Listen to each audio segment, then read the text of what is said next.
स्थापनेची जबाबदारी दिली होती असंही वक्तव्य। तर मी कधीही श्रेय घेण्याचा प्रयत्न केला नाही, किशोर जोरगेवार यांचं प्रत्युत्तर। मुख्यमंत्री महोदय मग म्हणाले की 1 वर्षाच्या ऐवजी 1.25 वर्ष द्यायला काहीच अडचण नाही, त्यामुळे मुख्यमंत्री महोदयांची अनुमती होती। श्रेय घेण्याचा प्रयत्न माझ्याकडून कधीही झालेला नाही।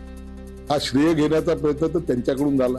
जसं उमेदवार निवडून आले, किंग मेकरचे बोर्ड कोणी आणले, कोणी लावले, कोण तिथं झेंडा घेऊन नाचत होता।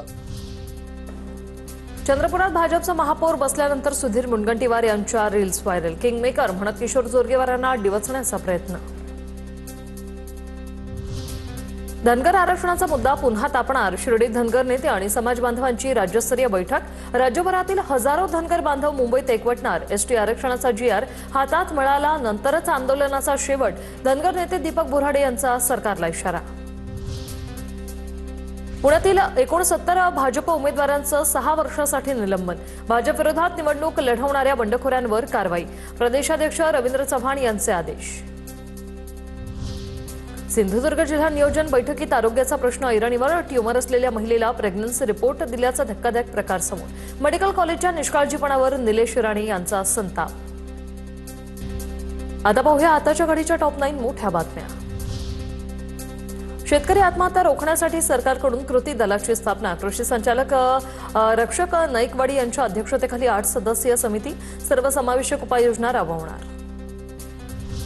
तिसरी मुंबई विकसित करण्याचा मार्ग मोकळा। भूसंपादन धोरणाला मंजुरी। अटल सेतूजवळ 200 चौरस किलोमीटर क्षेत्रात उभारणार शहर।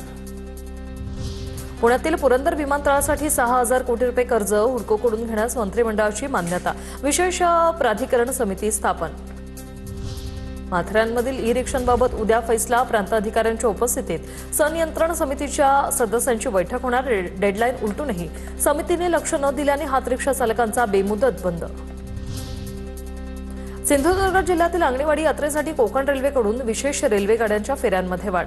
यात्रेला वाढती गर्दी लक्षात घेता रेल्वेचा हा निर्णय। डोंबिवलीतील सोहम कटरेचा लोकलमधून पडून मृत्यू। ठाणे रेल्वे प्रवासी संस्थेची निदर्शन। लोकलच्या वाढत्या गर्दीमुळे प्रवाशांचा बळी जात असल्याचा आरोप। ठाणे जिल्हा परिषदेचा राज्यात 3रा क्रमांक। 150 दिवसांच्या ई-गव्हर्नन्स सुधारणा कार्यक्रमाअंतर्गत ठाणे जिल्हा परिषदेचा राज्यातून 3रा क्रमांक।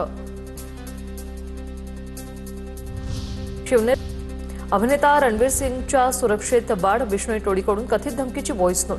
तर सलमान खानच्या एका जवळच्या सहकार्याला धमकीचा ईमेल। अद्याप पोलिसात तक्रार नाही।